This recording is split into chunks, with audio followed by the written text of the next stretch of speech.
Bonjour à tous et bienvenue sur ma chaîne. Je m'appelle Dominique, je suis coach formatrice et thérapeute et je suis ravie de vous retrouver pour démarrer cette belle rentrée scolaire un peu atypique si on en croit l'actualité, mais néanmoins nous sommes là présents pour attaquer la semaine et l'année qui arrive avec force et courage.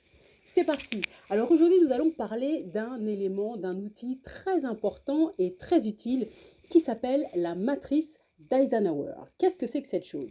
Alors, la matrice d'Eisenhower tire son nom du président américain qui a dirigé le pays dans les années 50.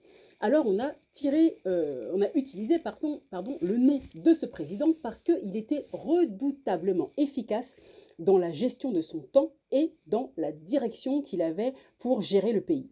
Alors, en quoi consiste cette matrice exceptionnelle? Simple mais efficace.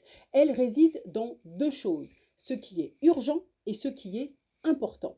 Alors nous allons de ce pas commencer à réaliser cette matrice. C'est un tableau très simple en 4 étapes. Et ce tableau, nous allons pouvoir le démarrer grâce à la liste suivante. Alors pour faire ce tableau de la liste, la matrice d'Eisenhower, il vous faut les objets suivants. Alors, il vous faut 4 feutres de couleurs différentes. Il vous faut une to-do list. Il vous faut une feuille blanche, bien sûr. Et enfin, il vous faut des petits stickers comme ça, très simples, pour ceux qui aiment égayer leur tableau, qui aiment mettre un peu de couleur, un peu de fun, un peu de choses un peu rigolotes. Alors, c'est parti. Alors, je vais vous montrer exactement comment se présente cette matrice. Il s'agit d'un tableau très simple que vous allez constituer sur une feuille blanche en dessinant un trait vertical et un autre trait à l'horizontale. Alors, je vais vous montrer sur la page suivante. Voilà. Alors, hop. Voilà, comme ça, vous devriez voir correctement. Je vais la mettre comme ça. Voilà. Là, c'est plus facile pour vous. Alors, bien sûr, pour accompagner cette matrice, il est important de vous munir de votre agenda. C'est là que vous allez entrer en scène pour planifier et organiser ce qui est urgent et ce qui est important. Alors, voici quelle est la règle du jeu de cette fameuse matrice d'Eisenhower.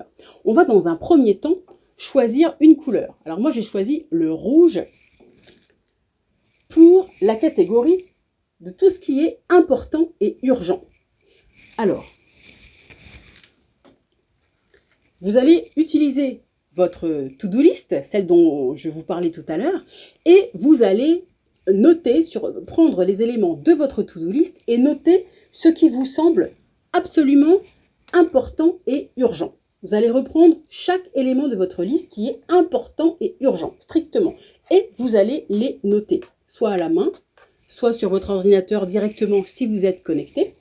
Et vous allez noter, alors moi j'ai choisi le rouge, pourquoi? Parce que tout ce qui est important et urgent, c'est un peu ce qui me fait penser moi aux pompiers. C'est ce qui est vraiment, on éteint le feu, on éteint l'urgence, c'est ce que vous devez gérer. Si vous ne le faites pas, il y aura des conséquences graves, des conséquences importantes, désagréables et surtout très graves. Donc ici on va mettre ce qui est important et urgent. Exemple: Monsieur le président de l'entreprise vous envoie un email via son assistante ou via son adjoint pour vous demander les chiffres du bilan de l'année dernière. On va le mettre ici, important et urgent, d'accord? Même si on vous dit que ce n'est pas très urgent. Petit conseil, vous le mettez dans urgent et important. Ça vient du président. Pareil, votre plus gros client vous fait une requête. C'est pareil, si on a envie qu'il reste le plus gros client de l'entreprise, on va le mettre dans important et dans urgent. Deuxième couleur. On va prendre le vert. Alors le vert, c'est tout ce qui est important et non urgent. Vous allez reprendre votre petite to-do list et vous allez ici renoter tout ce qui est important et non urgent. Alors, à quoi ça correspond? Ce qui est important et non urgent, c'est tout ce qui va être à planifier. C'est-à-dire que c'est important, ce n'est pas urgent à la minute, mais par contre, si vous attendez trop longtemps, ça va basculer ici. Et c'est ce qu'on ne veut pas. Nous, ce qu'on veut, c'est pouvoir clarifier, hiérarchiser son temps et gagner en sérénité et en bien-être. Donc on va éviter de surcharger cette première case et on va répartir les choses sur ces 4 espaces. Donc nous en sommes à tout ce qui est important mais non urgent. Exemple, prévoir tous vos rendez-vous médicaux. Exemple, pour nous, mesdames, rendez-vous gynécologique, rendez-vous chez le dentiste, rendez-vous annuel, ou un bilan sanguin, parce que vous vous sentez un petit peu fatigué, ou un bilan médical, bref. Tout ce qui concerne, par exemple, votre santé, tout ce qui concerne les travaux d'entretien de la maison, de l'appartement, tout ce qui concerne, par exemple, la santé, vous avez par exemple un enfant qui doit faire changer ses lunettes, pour l'instant ça va, mais le médecin vous avait dit, l'opticien ou le spécialiste vous avait dit, attention, au bout d'un an, il faut refaire un petit examen. Nous sommes donc ici, d'accord? Il n'y a pas urgence, mais c'est quand même relativement important, parce que si on attend trop, il y aura des conséquences graves. Donc, vous prenez votre agenda et vous pouvez commencer à planifier l'ensemble des éléments que vous avez notés ici. Troisième couleur. Nous allons noter ici ce qui est urgent et pas important. Alors, ici, c'est une case très intéressante. Pour vous en souvenir, dites-vous que ce qui est urgent, pas important, c'est souvent urgent pour les autres. Regardez votre messagerie. Quand vous voyez dans l'objet urgent, c'est la personne qui l'écrit qui estime que c'est urgent. Mais est-ce que c'est urgent pour vous? Ça, c'est une autre chose. Alors, vous allez noter ici ce qui est urgent. C'est-à-dire le message de la voisine qui vous a demandé quelque chose, qui vous a demandé si vous pourriez la dépanner sur tel ou tel sujet. Ou par exemple, ce qui est urgent mais pas important, vous avez reçu une publicité d'un prestataire, ça vous intéresse, vous voyez régulièrement les publicités passer, vous avez envie de vous inscrire, vous n'avez pas pris le temps de le faire. Bon, c'est urgent pour le prestataire parce qu'il vous donne une deadline avec une réduction potentielle. C'est urgent pour le prestataire. Mais est-ce que c'est urgent pour vous, là, maintenant, tout de suite, dans le cadre de la rentrée scolaire?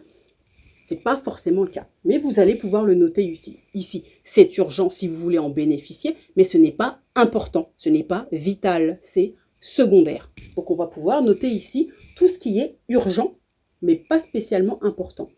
Rappelez-vous cette astuce, dans cette case, on retrouve très fréquemment, comme je viens de le dire, ce qui est urgent pour les autres, ce qui est urgent pour vos amis, pour vos collègues. Mais est-ce que c'est urgent pour vous? Non. Je vais vous partager une petite astuce. Il y a un peu moins d'une dizaine d'années, j'ai vécu un burn-out.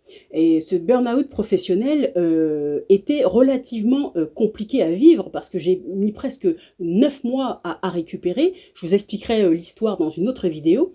Et il se trouve que pour les personnes qui vivent l'épuisement professionnel, il y a, et vous voyez ici, un indice qui se cache.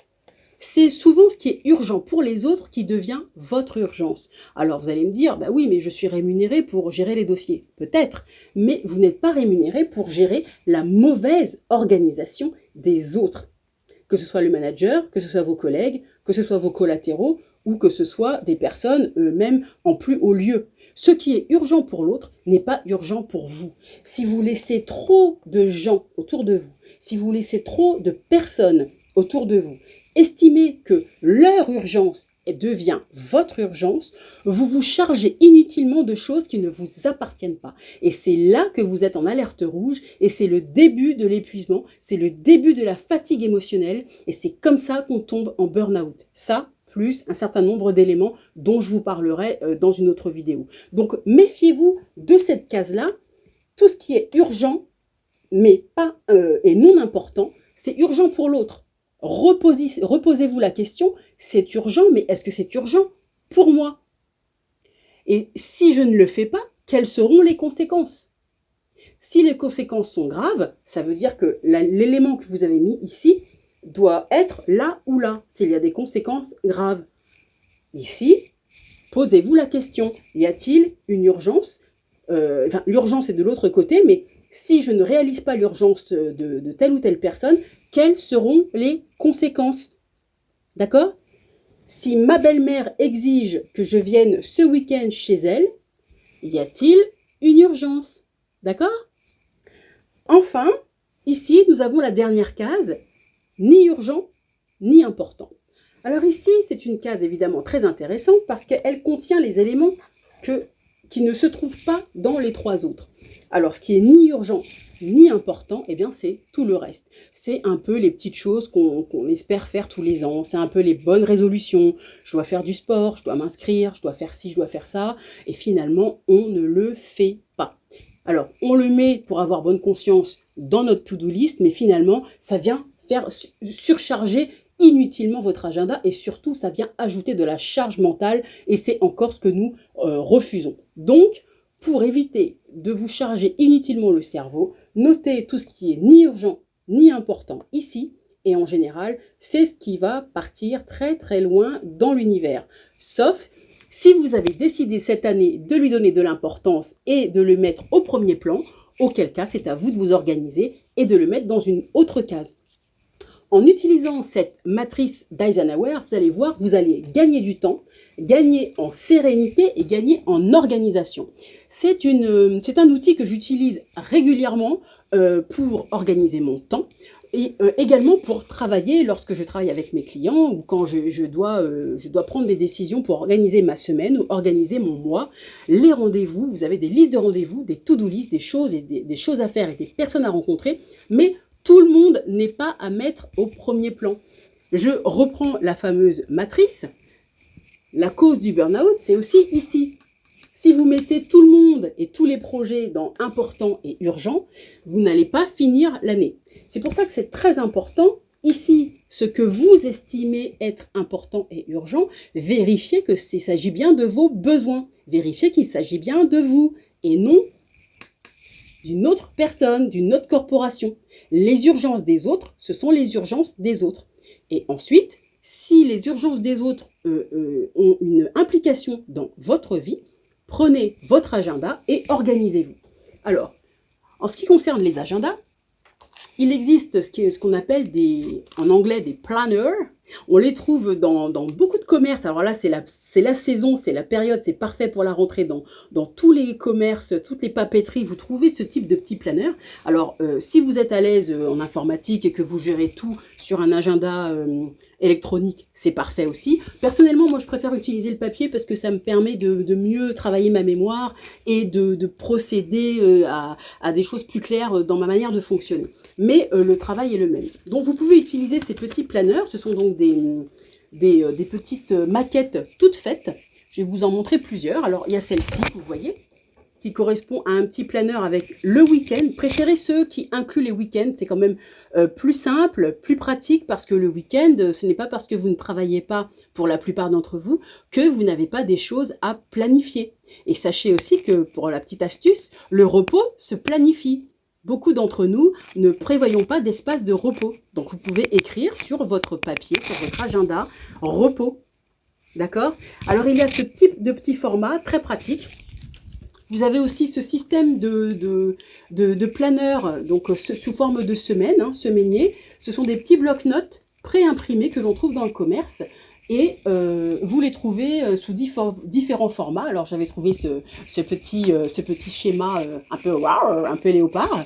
Il y en a des plus classiques, comme ceux-là par exemple, qui sont très bien faits, qui sont simples, efficaces.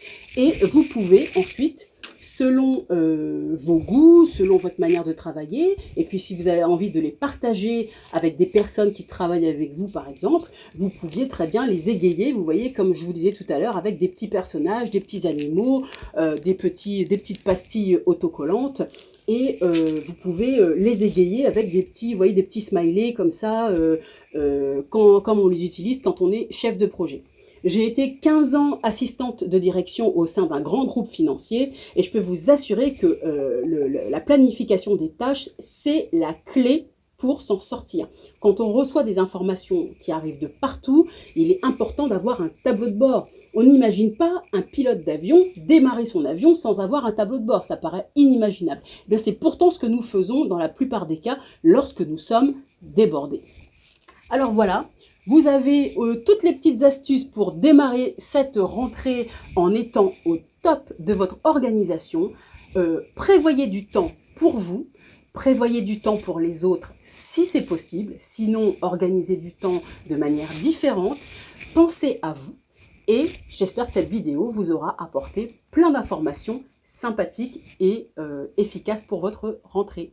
Je vous souhaite donc une belle rentrée, une belle semaine. Si vous avez des astuces, si vous utilisez déjà la matrice d'Eisenhower, dites-le moi en commentaire sous cette vidéo.